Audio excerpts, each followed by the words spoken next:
Менің есімім Ұлжан, Айдилаева Ұлжан Байзаққызы. Мен киім дизайнермін. Қазіргі заманға сай сырт киімдерді ерлер, әйелдер және балалар киімдерін қазіргі заманға сай етіп шығарып жатырмыз.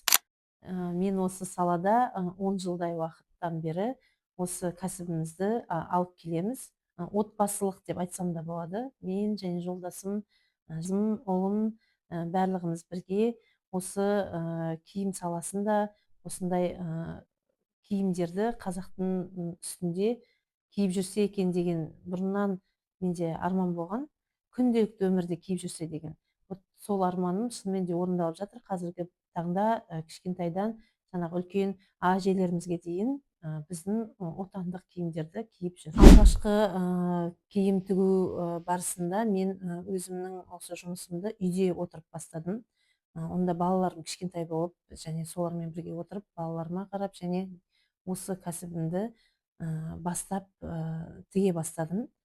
Және клиенттеріміздің көбейгеніне байланысты біз қазіргі таңда өзіміздің осындай киім тігетін цехымыз бар, салонымыз бар.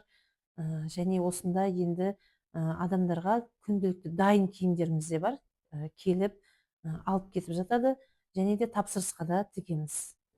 Қазіргі таңда біздің ұжымда 10-нан аса қыз-келіншектер жұмыс жасайды.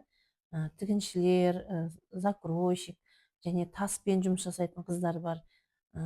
Осылай жұмысымызды жайлап үлкейтіп жатырмыз. 2 мамыр күні біздің осы тігіп жатқан өнімдерімізді көруге сіздерді шақырамыз. Вог мейрамханасында өтеді.